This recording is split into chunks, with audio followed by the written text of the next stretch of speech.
Labadiena. Šiandien Žydrės klausimas apie vaikus turinčius emocinių sutrikimų.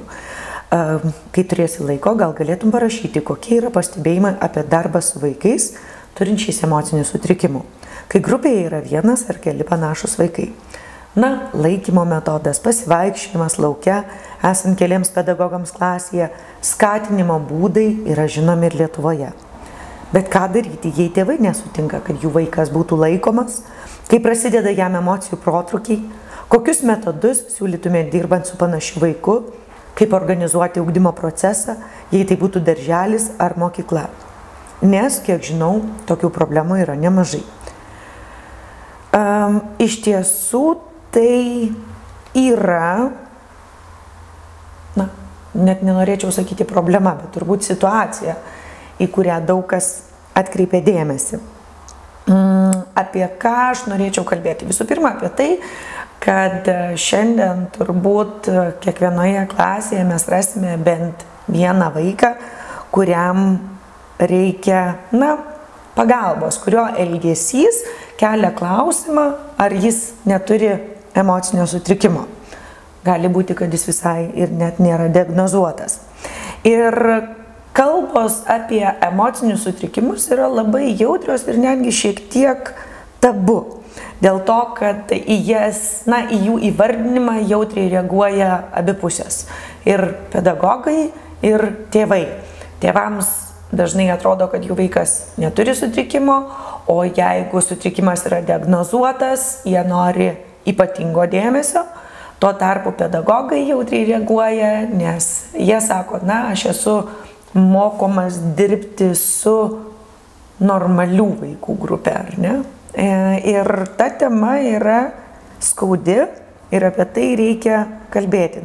Visų pirma, kas yra emociniai sutrikimai? Emociniai sutrikimai tai yra toksai skėtis, po kurio palenda viskas. Dauguma mūsų pažįstame žmogų, kuris, tarkim, serga ar depresija, ar išgyvena nerimą, panikos atakas, ar nuolat plaunasi rankas ir atrodo, kad visur labai purvina ir netvarkinga, ar ne? Tai ar kažkas turi būti padaryta tik taip ir ne kitaip? Nes jeigu jau pieštuką įkišam su kitu galu į pieštukinę, o ne, ar ne? Tai mes visi daugiau ar mažiau pažįstame žmonių, kurie tai turi labiau ar mažiau išreikštą. Kitas dalykas, nors jie yra labai dažni ir reikia pripažinti, kad visi mes šiokias tokias atmainas jau turime, vis dėlto yra tas stiprus tabu, kad apie tai nelabai galime šnekėtis. Ir tikrai šiais laikais jau yra pagalbos ir tikrai ne visiems reikia jau rimtos profesionalios pagalbos. Labai daugeliu žmonių galima padėti namudinėmis arba tokiamis sąlygomis kaip veikla klasėje. Taigi, vieni iš pirmųjų, kurie pastebi vaikų emocinius sutrikimus, yra būtent pedagogai. Kodėl? Dėl to, kad tėvai yra labai pripratę prie vaiko. Jiem atrodo, kad tai yra normalu, nes mes neturime 12 vaikų, dauguma mūsų, ar ne? Ir kai turime vieną ar du vaikelius, taip, mano vaikai skirtingi, bet kad ir tas vaikas toks, tai vis viena yra norma, ar ne? Nes mes matome, kaip ir kiti vaikai supyksta, matome ir kitų vaikų pykčio priepuolius ir jau tada atrodo, kad tas mūsų vaikas nieko neišsiskiria. Tuo tarpu pedagogas, kuris klasėje mato 14 ar net kelias dešimtis tokio pat amžiaus vaikų ir jeigu jis dirba ne pirmus metus, jis jau vis viena aiškiau mato tas vadinamasias normos ribas. Tai kas yra normalu tokio amžiaus vaikui ir ko iš jo galima tikėtis. Jau net nekalbu apie profesinės žinias, kurias pedagogas turi. Kai pedagogas įtarė, yra nepaprastai svarbu su juo sėsti ir su juo kalbėtis. Pirma, kad pedagogas išdrįstų apie tai pasakyti tėvams, o antra, kad tėvai nenurašytų to pedagogo nerimo. Gali būti, kad viskas yra gerai. Tada tik puiku, paspausime vieni kitiem ranką ir pasidžiaugsime. Truputį susinervinom, bet viskas baigėsi labai gerai. Ar ne? Nėra ko nerimauti. Bet labai dažnai tam nerimui būna pagrindas. Taigi, kokią įtaką daro emociniai sutrikimai? Iš tiesų, emociniai sutrikimai trukdo vaikui ugdytis. Ir trukdo jį ugdyti. Dėl to, kad jam sunku susikoncentruoti, jiems sunku atlikti keletą užduočių, jiems sunku tilpti į laiką, ar ne, jiem labai sunkus yra perėjimai, sunku bendrauti su kitais, nereaguoja į grįžtamą į ryšį arba sunkiai reaguoja į grįžtamą į ryšį, nemėgsta kaitos, ištikti net ir nedidelio streso, reaguoja netinkamu būdu ir taip toliau ir panašiai. Ir žinoma, kai emociniai sutrikimai yra dideli, tai netgi reikia ir vaistų, kad padėtų vaikui. Bet, kaip ir minėjau anksčiau, tikrai ne visada. Taigi, ką galima daryti? Kokių strategijų imtis? Visų pirma, jeigu jau mes žinome, kad vaikas turi sutrikimą, mes turime kuo daugiau sužinoti apie tą sutrikimą. Ir taip, mėlieji pedagogai, tam reikia skirti laiko. Apie tai reikia pasiskaityti. Ir turbūt ne darbo metu, nes darbo metu jūs būnate su vaikais. Bet suprantate, kaip ta investicija, vienos knygos perskaitimas ar 10 straipsnių įsigilinimas jums tiek padės darbe, kad tai bus verta, tai bus nepaprastai verta tuo pasidomėti ir į tai pasigilinti. Ir aš suprantu, kad jūs galite sakyti, tai specpedagogo, tai psichologo darbas, bet, specpedagogas ir psichologas ateina tik tam tikromis valandomis. Jūs turite būti su vaiku visą laiką, tai jūs labiausiai ir turite tuo pasidomėti. Ir jeigu psichologas ir specpedagogas žino visą spektrą, tai jūs gilinkitės tik į tai, į ką jums reikia gilintis. Šį kartą turite vaiką turinti autizmą, gilinkitės į autizmą. Turite vaiką, kuris išgyvena nerimą, gilinkitės, kas yra visi tie su nerimu susiję sutrikimai. Ir ne konkrečiai, kas tai yra. Pavyzdžiui, dabar atlikti moksliniai tyrimai pabrėžia, kad net ir pradinukai jau vis pastebima depresijos požymių. Ar ne? Taigi depresija visiškai kitaip veiks vaiką, negu negebėjimas susidoroti su emocijomis stresinėse situacijose, ar ne? Dėl to jums reikia išmanyti, ką konkrečiai reiškia tas sutrikimas, tos spektro sutrikimas. Vienas dalykas. Kitas dalykas yra tai, išmokite nenurašyti tų vaikų. Taip, tas vaikas turi ir stiprybių. Kiekvienas mes turime stiprybių. Taip, tas vaikas į klasę atnešė ir, sutrikimą tam tikrą emocinį, bet jis atnešė ir kažką nuostabaus. Jis turi kažkokį tai talentą, jis turi kažkokių išskirtinių gebėjimų, jis kažkuo domisi tuo, ko nesidomi kiti. Ir turėdami visus tuos įrankius savo rankose, jūs galite modifikuoti ugdymo ir ugdymosi procesą tam vaikui. Jūs galite duoti jam ypatingas užduotis, jūs galite jį sudominti ir suteikti sąlygas jam kažką parodyti. Ir sudaryti sąlygas sėkmiai. Vienas iš kritinių elementų darbe su vaikais turinčiais emocinių sutrikimų yra sudarimas sąlygų, kurios garantuos sėkmę. Aš puikiai suprantu, kad jūs to kiaurą dieną ir visą laiką negalite daryti, nes tada jūsų dėmesys kryps nuo visų kitų vaikų į tą vaiką. Bet tada, kai planuojate visai klasiai, suplanuokite kažką, kas garantuos, kad tam vaikui pasiseks. Už tai jį pagirkite, pasidžiaukite, kad jis patirtų ir teigiamų emocijų. Patirs teigiamų emocijų, atsiras emocinis ryšys su jumis. Jūs tapsite vaikui autoritetu, jis norės dėl jūsų stengtis. Visi metai bus lengvesni. Kitas dalykas, kad nepamirškite, kad visų pirma, jie yra vaikai. Ar ne? Tokiose sudėtingose situacijose, man kartais net norisi paklausti iš tokio viso drebančio, supykusio pedagogo, tai palaukti, kuriam čia 8 metai šitoj situacijai? Ar čia tau 8 metai ir tu lūzini, ar čia yra tam žmogui, kuriam iš tiesų yra 8 metai ir kuris dar neturi tam tikrų gebėjimų, ar ne, valdyti savo emocijas, išreikšti jas ir taip toliau ir panašiai. Apie kokią mentorystę mes šnekame, jeigu mes patys nesame to tinkamo elgesio mentoriais. Ir aš suprantu, kaip kartais būna sunku. tai tada nežinau, išeikite į lauką, apeikite ratą, giliai pakvepuokite, grįžkite atgal ir toliau būkite pavyzdingi piliečiai, ar ne, kurie savo elgesiu demonstruoja, koks turi būti tas elgesys. Taigi, jų daugumos vaikų turinčių emocinius sutrikimus, tie sutrikimai nėra nei baisus, nei pavojingi kitų gyvybėm, nei kažkokios tiksinčios bombos, kaip kartais norima parodyti. Ne? Jie yra tiesiog truputį kitokie vaikai. Ir jiems reikia jūsų profesionalumo ir jūsų talento, kad jie galėtų atsiskleisti. Neleiskite nei jiems tyčiotis, nei kitiems tyčiotis iš jų. Neleiskite erzinti, neleiskite žeminti ir neleiskite nei pačiam vaikui, nei kitiems tyčiotis, erzinti, žeminti. Neleiskite sistemai arba kitiems vaikams išstumti to vaiko iš klasės bendruomenės. Dėl to, kad mūsų visuomenė yra įvairi ir daugelybė. Žmonių yra įvairių.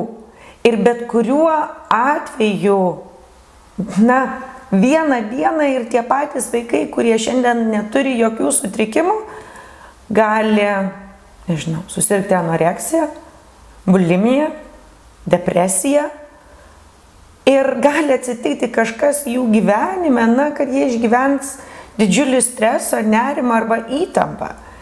Ir dėl to, kad vienu ar kitu etapu žmogui yra sunku, mes negalime jo dėl to nurašyti. Ir tą turime išmokti kuo anksčiau. Ar ne? Taip pat dėl to reikia sąmoningai įtraukti tą vaiką į klasę, į bendruomenę ir kitus vaikus, kad jie apie tai suprastų.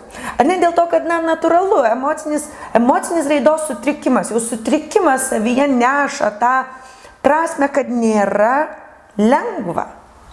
Tiems vaikams ypatingai nėra lengva užmegzti ir išlaikyti draugiškus ryšius su kitais vaikais ir su suaugusiais.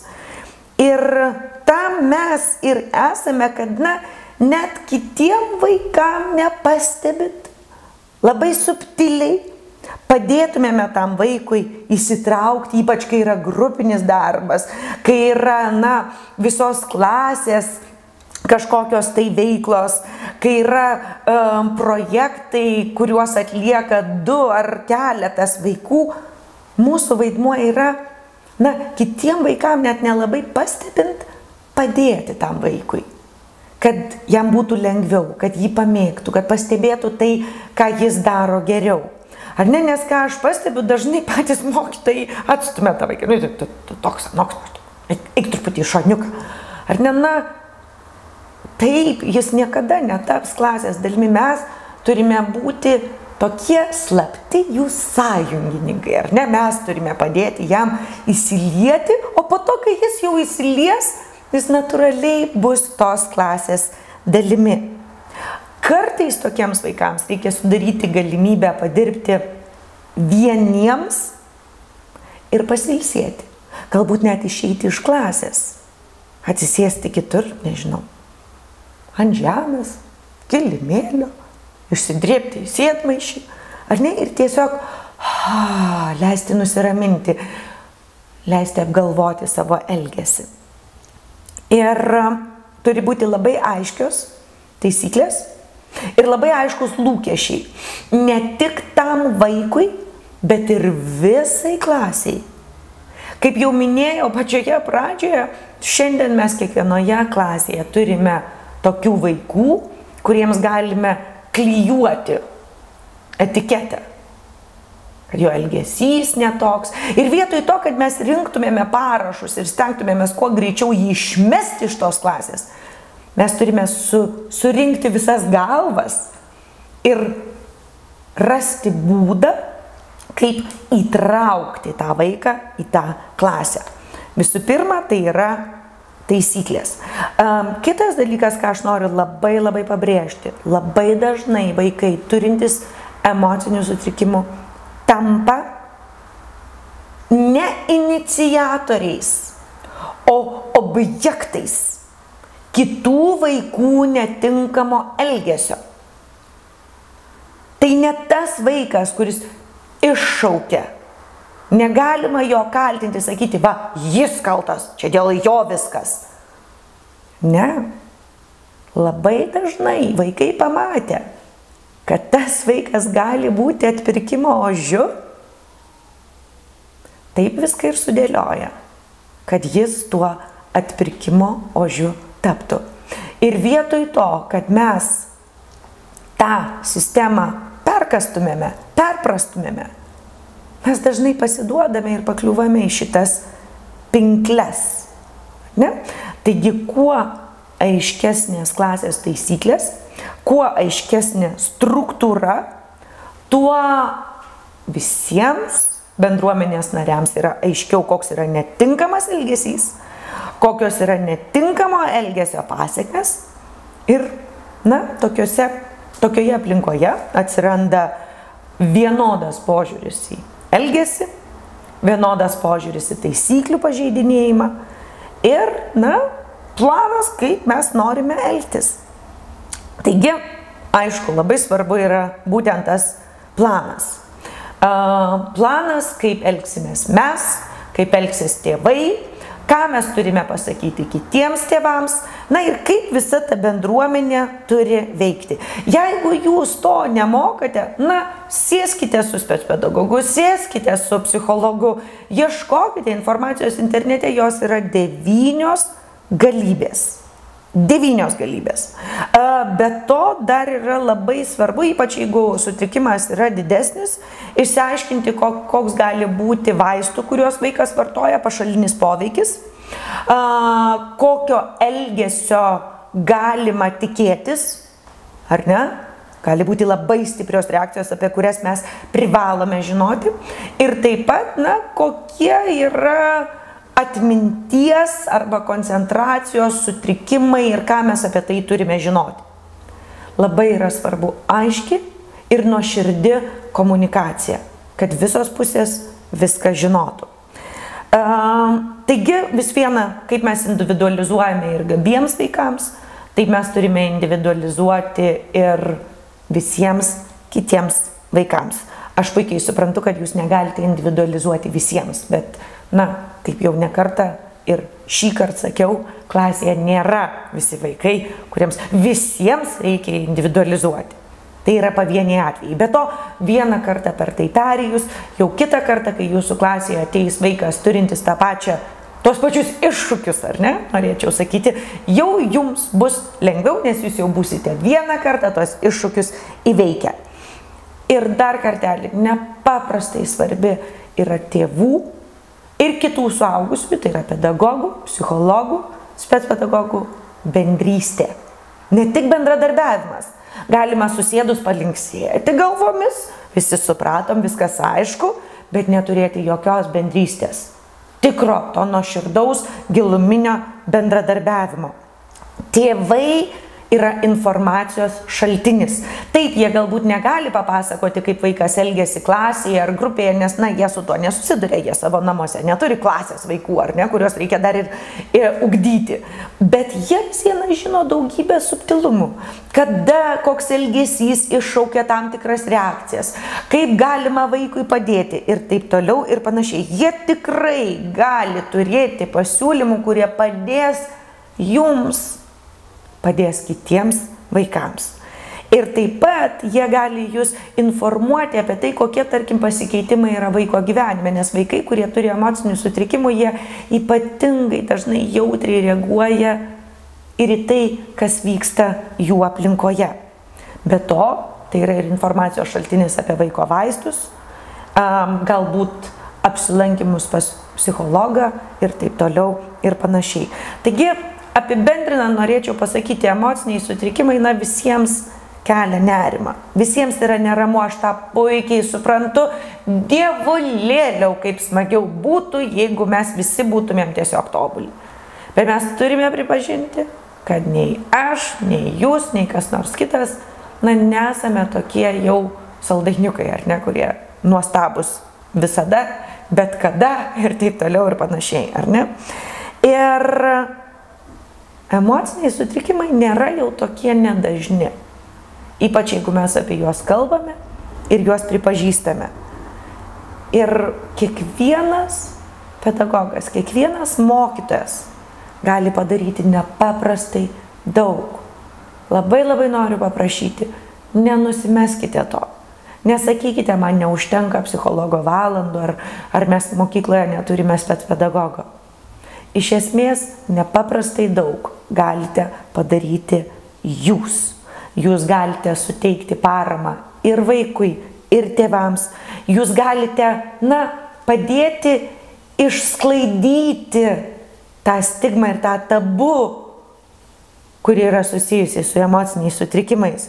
Jūs galite tapti tokių vaikų advokatais, kad ir jiem gali sektis, ir jie yra nuostabus, ir jie turi stiprybių, nepastebėkime vien tik trūkumus vieni kituose.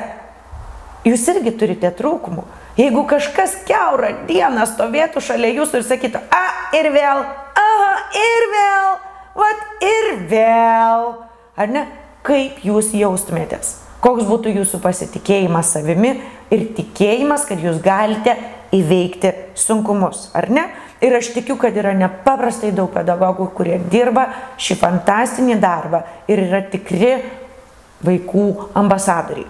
Tai iš tiesų, jungimės, kad kuo daugiau mūsų būtų tokie, kurie supranta, kad žmonių yra įvairių ir mums visiems reikia pagalbos, tik kai kuriems truputėlį daugiau. Sėkmės!